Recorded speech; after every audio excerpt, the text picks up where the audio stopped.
Welcome to On Texas Football. I'm Bobby Burton, joined by Gerry Hamilton and CJ Vogel. This episode of State of the Program, our special weekly episode taking a deep look at the Longhorn football program, is brought to you by Adam Lowy over at the Lowy Law Firm. We'll talk more about him in a bit, but first, let's get to it. This past week, guys, kind of a summation, just customarily, Texas finishes number one in the nation in recruiting, right, on Wednesday. Friday, they get Justice Terry, big defensive lineman out of Georgia. Saturday, they lose in overtime, tough loss to Georgia. Sunday, it's revealed that the Longhorns have Clemson as a home game as the number 5 seed overall. Clemson winning the ACC championship. In other words, in the last 7 days, a lot of things have happened. And, oh, by the way, 7 Texas football players have entered their names into the college football transfer portal. We've got a lot to discuss. Let's start with recruiting. And I'm going to ask you guys, how big was this number 1 class, in your opinion, for the future of college football? And does it officially announce Texas is back, not just on the field, but now as a national recruiting power as well? Gerry, I'll start with you. I think it's interesting that the games changed because of 12-team playoff, eventually going to 16. But I don't think a national champion had won a title without a number 1 recruiting class, save Clemson in recent memory. Urban had one, Ohio State, Nick Saban had one, number of them. Kirby Smart had it at Georgia. Back in the day, Urban had it at Florida.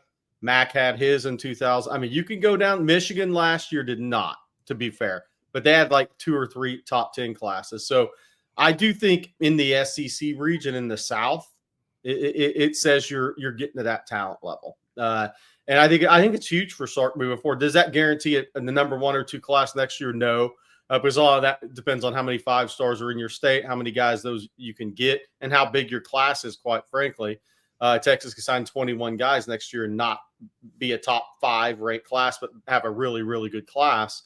But I think for the younger kids in the state, I think it's quite meaningful, and the kids in Florida and the kids in Georgia. Justice Terry's a big deal for Texas. Now he needs to go on and have a good career at Texas. Jamie French, very popular kid, big deal. Myron Charles. The areas Texas hit that they've never hit in recruiting before make this very impactful moving forward in the future, because, CJ, we've covered there's a number of 2026 kids in the state of Georgia that have been on campus in Texas more than once already. Amari Latimers of the world, Tyler Atkins, and some of the best players in Georgia. The number of kids from Florida have been on campus before. So I think this was huge for Steve Sarkisian and the staff moving forward, because they won in areas of Florida they've never won. They won in Georgia, 4 guys signed from the state of Georgia. It's just a different class for Texas football moving forward in the SEC. What do you think, CJ? You start recruiting like a national program, that kind of establishes yourself amongst the best in the country. Of course, back-to-back college football playoff appearances, you're the only team in the country that can boast that. Now you're, to Gerry's point, you're reaching into the Southeast, Florida, Georgia, Mississippi, Louisiana. I mean, those are all areas that produce high-quality, NFL prospects after years of development. And Texas is winning these big recruitments more than they ever have, right, going into Florida, going into Georgia. They'll always have California with the ways that they have connections with the staff out there as well. But then you can start poaching up from New Jersey, which is a big point of emphasis for 2026. Ohio, a number of guys that they've offered up there as well. The state of Texas will never be devoid of talent. But now you're seeing them utilize that national brand, that national recognition on the field, and being able to go out and win recruitments they otherwise would not have over the past few years. Bobby, I would throw it to you to finish this off. Did you ever think you'd see a Texas class that signed 25 players and 24 were from Texas East? Yeah, yes, because they've done that before in some ways where it's only been Texans, right?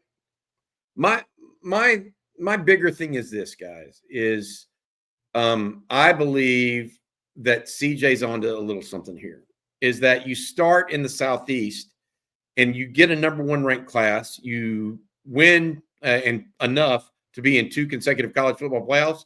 All of a sudden, the big offensive lineman that CJ's talking about in Ohio, that's a national recruitment.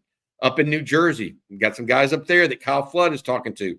They've gotten one from there in the last 2 decades. Sadir Mitchell. The previous one was only Chris Sims. So I feel like it can morph, and you might see Texas recruit a little bit more like Ohio State, who themselves have a very strong interior base in the state, in their home state, right? Yet they go anywhere. Maybe we see a little bit of that. Texas tried, for example, Gerry, to go into Illinois, brought in Nathaniel Marshall. So I think that the impact of this class in the last 2 seasons could have a more natural effect around the country, while still doing exactly what you said and resonating in the South and Southeast, and giving them. I think it's a little bit of everything there, that it kind of opens up. If you think of an oyster, it opens up the shell. You know what I mean? It's whatever you want it to be, kind of.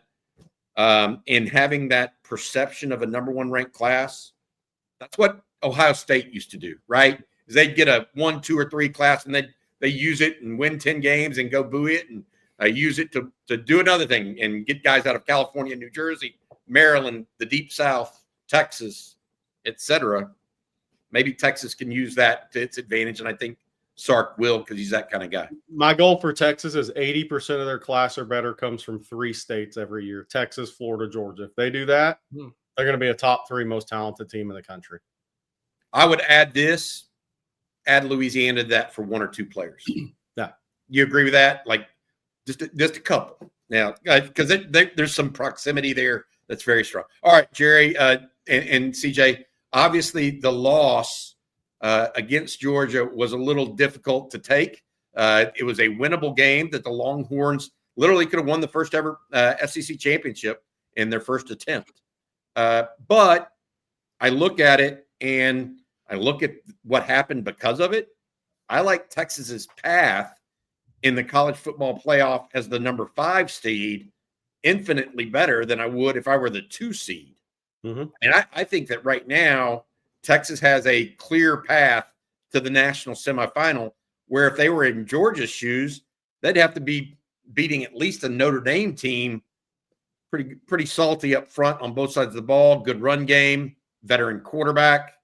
What do y'all think of the college football playoff and where Texas was seated within it? CJ, I'll start with you. Yeah, the one pushback I have is the health of Texas, right? That's another game that you'll have to play, another opportunity for injuries, or another opportunity where you'll have to play a game without a Kelvin Banks or an Isaiah Bond. But yes, I think you would like to play a Clemson, a 3-loss Clemson, with some of the issues that they've had this year, and follow that up with Arizona State. And look, Cam Scatterbo is a tremendous player. They have a really potent offense, but do they have the guys up front the way that a Tennessee or a Notre Dame or someone that you would see in the 2 seed would have? The answer is just clearly no. And so for that reason, especially, that you need to also have familiarity playing in the Mercedes-Benz Stadium as well, which I think plays a bit of a factor as well. But one thing that I look at is, will Texas be as healthy as they would be with the bye? And you could obviously offset that with, would they be as sharp coming off of 3 weeks off versus having basically I don't want to say a warm-up game, but that's not what it is with Clemson. But you get that extra game to keep the momentum going, to keep the mojo going. I think that's big. There's wins, there's losses with all of this situation. But to your point, I like where Texas is right now. See, what do you think? No, I love where Texas is. Now, look, I think Clemson could be a tough game. I kind of think they're a smoke and mirrors 10-3 team at the same time, but we have a long time to break that down before the game. But Arizona State, that's a big moment for a team that hasn't had them. If Texas gets to that point in Mercedes-Benz, that's a big moment for an Arizona State team that really, they will have not had anything like this. Texas is now accustomed to that, and that does matter in games like that. And that's why I wanted SMU over Clemson in the first round, because those Clemson kids, they've been in big games. And then if you win the first 2 games, the if game, which is what we're playing, sorry Texas fans, we have to do it. You're going to probably get Oregon in Dallas. That, if I was saying where would I want to play Oregon, it would have to be in Dallas with a home field. I mean, that's a big deal in that game. So Texas has a great path. And to your point, I think Notre Dame's gone from the team that people said, oh, they haven't played anybody in question whether they're going to be in the playoffs, to now they're going to beat Georgia even with Gunnar Stockton, which I think Georgia's going to overwhelm them. But even if you beat Notre Dame, you're going to have Penn State coming at you. And Penn State has really good players. Like, they have really good players. They have a coach that at some point has to get over the hump. But if you ask me, would I rather play Clemson and Arizona State and before I played Oregon, or if I had a week off and I had to play Notre Dame, then I have to get through Penn State? I mean, CJ's right on the health, but I'm not trading spots with where Texas is. Yeah, I wouldn't either. I think Texas is in really good position, even with the additional games, CJ and Gerry, because they get to stay sharp, reasonably sharp. It's not this month-long hiatus, getting fat, eating turkey on Christmas, and all of a sudden got to go play again. And it allows them to stay sharp so long as they win. And I will say this: do you think you would be favored? Texas would be favored against Clemson and Arizona State. I think they're double-digit favorites against Clemson. I think they would be double-digit favorites against Arizona State, most likely too. Versus if they were the number 2 seed and they were playing Notre Dame, that might be a 4-point favorite, 5-point favorite for Texas. It's kind of like, what's more likely, winning 2 or winning 1? Yeah. Given the we'll see, I guess. I also like this part of the path, Bobby. You get a home game, right? That's great. You're in Austin. It's going to be about 60 degrees. You look at the other home games this weekend, 30 degrees across the board. Where else does Texas play moving forward? A dome in Mercedes-Benz, a dome in AT&T, and then if you make it through all those, a dome once again back in Atlanta. Yeah, absolutely. I will say this: playing a home game is awesome for Texas. Yeah. I got a text from someone. The students are going to be in their regular student allotment seats.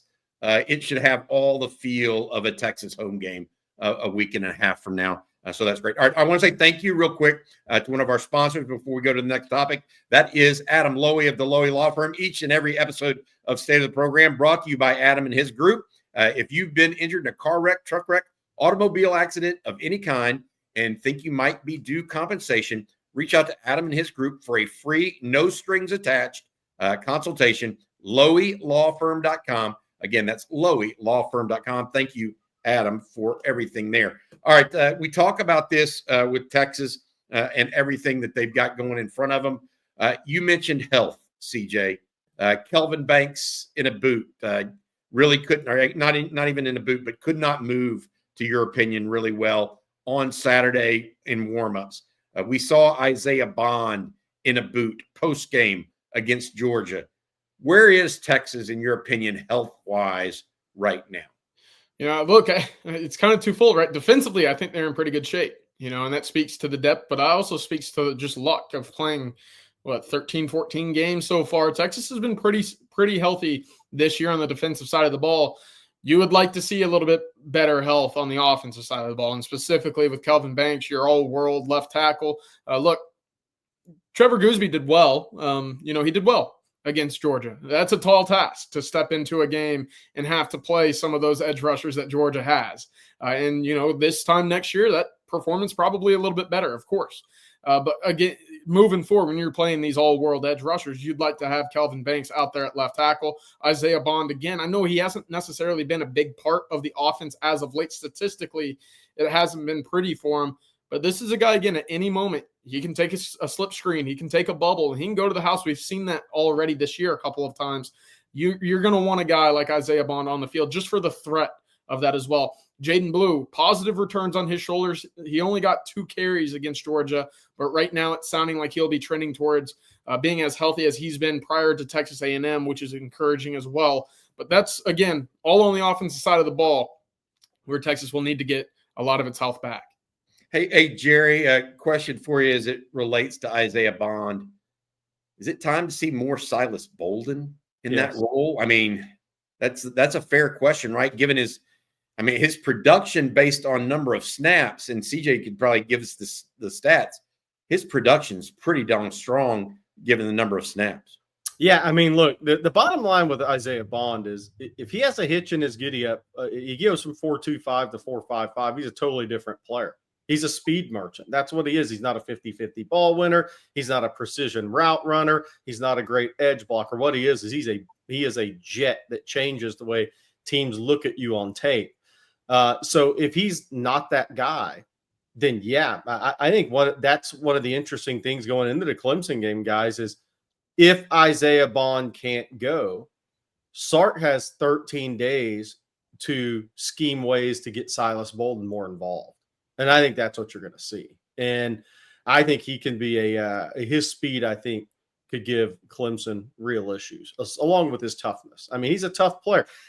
One thing about him is he's like, I don't want to use Sir Jabari Rice, but that tough guy that comes off the bench for your team that brings something that nobody else brings can. Juice. He brings juice. Physicality. Like Sean Johnson, maybe not as a leader, but just the toughness, right? I mean, every play he makes, he gets smoked. And maybe it's because he's 5'8", 160. It looks worse than it actually is.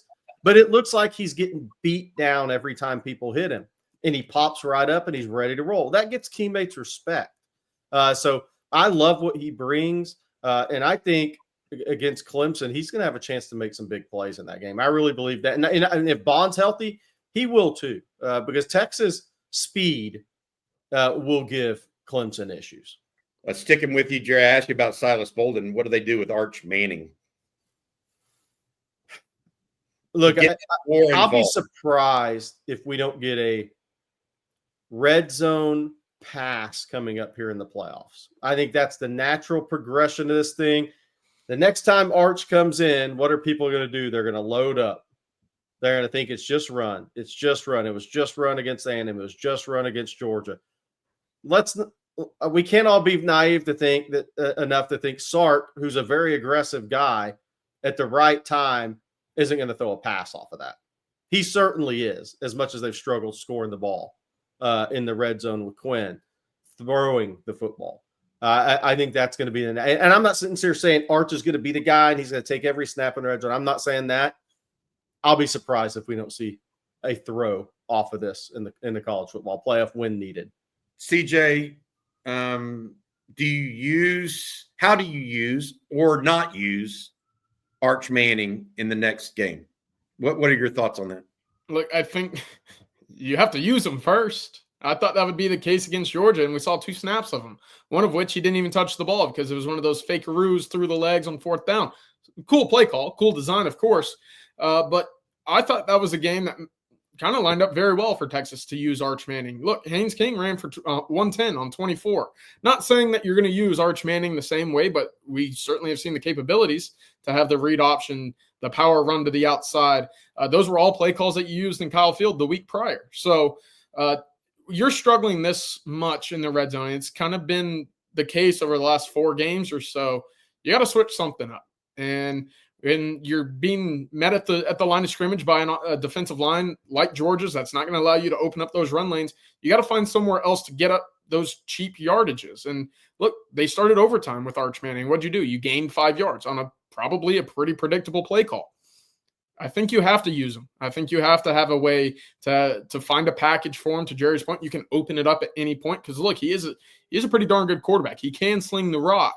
But at first, you have to put him on the field. I don't know if you'll see it against Clemson. I don't know if you'll see it against Arizona State because those should be teams that Texas finds success running the football in the red zone against. But when you start playing in Oregon, when you start playing at Penn State or Georgia again, teams that are going to match up physicality-wise, you're going to have them 100%. All right, I got another question for you guys. And this is one that's a little bit different, okay? Texas in the portal. And the question is this: Texas, as we're recording this on Wednesday morning at around 11 a.m., 7 players have gone in the portal. Any of those surprised y'all at this point? Jerry? No, I can't. It's not like, and I don't want to sit here and say, "Oh, we knew absolutely the second every one of these guys are going in the portal." We're not gonna sit here and say we have all the answers all the time. But have been surprised by any of these guys? I have not. We kind of wondered all year if Tia Saveo's taking a red shirt to come back to Texas. Well, obviously, we started reporting a couple of weeks ago that wasn't going to be the case, most likely. So that's not unexpected. Cecilia Khan, I believe his sister is a senior on the volleyball team this year, and he hasn't played. a lot, and he's kind of caught in between positions. Does he have an SEC body? Doesn't surprise us. I'm not surprised. I mean, Darian Gillette, look, Gillette, tremendous athlete. I mean, devastating the injury, missing his senior, tremendous athlete. But from his perspective, even if they don't play the same position, Anthony Smith came in and got snaps when games mattered. And so nobody had a start amongst this group. The one guy, now that you read the letter, the one guy you wish had stayed was Aaron Bryant. Yep. Even if he didn't play a lot of snaps, you'd love to have him in your program. CJ, you don't think the portal entrants have cut too deep at this point? I mean, we're looking at the same time. A&M's had 17 guys go in, and I think 6 of them have had starts for their teams during their careers. You don't think the cuts have come too deep at Texas? No, I do wonder how things would have shaked out a little bit on the defensive line if you suffered an injury there against Clemson. Would you have liked to have had an Aaron Bryant there? Probably. Would you like to have had a Gerry Bledsoe? I would say so. That's running thin. You like Alex January, of course, to Jerry's point about Anthony Smith. Alex January, a guy who has more snaps across the board than the guys that have entered the portal this year combined. So maybe that's where the pecking order falls. It probably does, but at the same time, this is not the area or position you'd like to be super thin at when you still have 4 high-intensity, games coming forward. Yeah.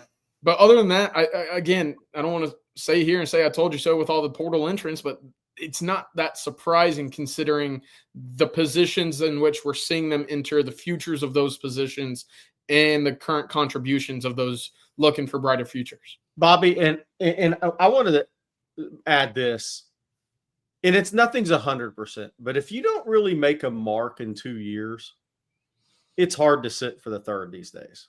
Yes. Because you see number 1 class coming in behind you. If you can't get on the field and have a role by your second year, you're up against it a little bit at these big time schools.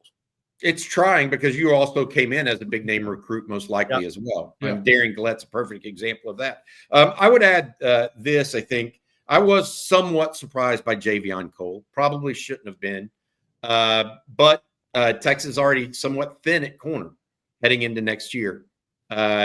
May have just wanted some more playing time. I did think it could happen, but I wasn't necessarily saying he's definitely going in when I was doing my behind-the-scenes roster kind of permutations earlier this year. All right, guys, what about the portal entrants? We've yet to really identify guys that Texas is absolutely interested in. There's one guy that we believe they are, Dylan Thieneman, the safety out of Purdue. We've heard some other guys might be going in that we haven't seen yet in the portal. A number of defensive linemen, but I will say this: those 3 defensive linemen, Bledsoe, Bryant, and Savea going in, along with the 4 that are graduating, it absolutely makes the defensive tackle group in particular extraordinarily important in the portal. And Gerry, you've mentioned this as much as anyone. That's great and all that Texas is definitely going to concentrate on that. The problem is other teams are going to concentrate on that too. It could be hairy. It could be a little hairy out there at defensive tackle. Battle royale. A&M loses their guys. I mean, right now A&M has DJ Hicks and Albert Regis coming back. If Hicks stays, like we're saying the same thing about Sydir Mitchell. Well, we figure they'll stay, but until the window's closed, you just don't know, right? So A&M has the same need, and maybe even more so in a weird way. Georgia is going to lose a lot of guys. They just had one of their younger kids enter the portal. They're gonna lose a lot of guys off this team too. And so it's gonna be a battle. If the right 3 or 4 guys come in the portal, you better not put all your eggs in that basket because you won't get. If there were 3 guys that came in, you said those are the 3 we want. Chances are you're not getting all 3. You better not put all your eggs in the basket of 3 guys. That's all I'll say, because there's going to be stiff competition. And those guys, it's what's crazy is, Bobby, the quarterbacks have the most leverage coming out of high school. Defensive linemen have the most leverage coming out of the portal. There's a lot of good quarterbacks, but there's not a lot of good defensive linemen, the high-level guys out of the portal. Those guys have a lot of leverage. Think about Dominic Williams' recruitment last year. Yeah. He had as much leverage or more than a lot of quarterbacks in the portal. He had as much leverage or more than a lot of quarterbacks in the portal. Yeah. He had as much leverage or more than a lot of quarterbacks in the portal. Yeah, and I would urge patience right now. Again, we've seen this with Texas. You know, the portal opened up December 9th. That was on Monday. Look, the portal last year opened up on December 4th. You didn't see the first commitment for Texas until December 16th. After that, it was December 20th and then December 24th. That's all you got in the entire month. And Texas ended up with 11 portal additions, a few of them coming in the spring, some even a little bit later than that. But it's going to take some time, and it's going to take the perfect fit for Texas to go out there and get their guys. And again, you know, some teams like to go all out with their spending, like going out and getting the first guys that jump in the portal. Texas historically has not done that. And it certainly it fared well for them last year. I know it's worked. It's worked, right, CJ? Yeah. I mean, that's the bottom line is it's worked. And I think to your point, Sark is kind of judicious, not just patient, but judicious with those things. He wants to make sure those guys, and, you know, whether it's recruiting or portal, Texas, it's hard to dispute what he's put forward right now. Well, hey, one thing I wanted to say was about the guys leaving Texas, because I want to make sure we always say this, and I know it's on repeat, but I just want to keep adding it in. Just because these guys leave Texas doesn't mean they're not going to go on and be good players. If Texas were to play Arizona State in 2 weeks, Zach Swanson's in the rotation. Prince Dorba either starts or is in the rotation. Xavier Alfred is a really good player. Jake Smith's in a rotation. There are a lot of guys that are playing on an Arizona State Big 12 championship playoff team that began their careers in Austin. And so these kids, like Tassili Akana went to Arizona State. I think he'd be an impact player for them as a pass rusher in the Big 12. Like, I think Tia Sabea could go back to Arizona and be a good player, or go to an Arizona State and be a good player for them. Javion Cole could go to Arizona with his former coach. Those guys are good players. It just so happens that Texas is number 3 ranked team in the college football playoff. Yeah, I get it.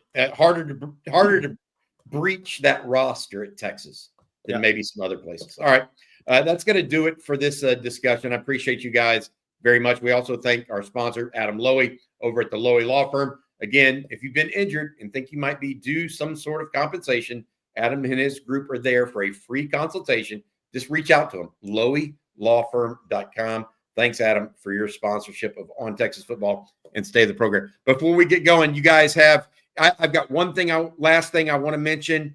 Pete Kwiatkowski just nominated as a finalist for the Frank Broyles Award. That award is given annually to the nation's top assistant coach. The Texas defensive coordinator nominated for that award and now a finalist for one of the nation's top defenses. He certainly deserves it. So hats off to him and what he's done. All right, CJ, Gerry, any last notes before we let folks go? Feel good? Yeah, I'll just say this. The Quinn Ewers legacy is going to be on the line the next 4 games. I know that Gerry and I have gone back a few times when it comes to how well he's played recently. These are the 4 games that he'll truly be remembered for, on top of the A&M win. But this will be where his legacy is defined as a Texas quarterback. And NFL draft stock. Yeah, and his draft stock. Yeah, I love it because when I was talking to Bob Shipley and Brian Irwin yesterday, if you were to take 11-2 and beating OU, A&M, and Arkansas, you would have every Texas fan everywhere have said, okay, I can live with that. We're in the playoffs too, by the way. Now, what's the extra? You know, that's where legends are made, so to speak, is what's the extra little rub that we get there. So we'll see how that goes. All right, Gerry, CJ, thank you all so much. And thank you all for watching. This has been On Texas Football. Hook 'em.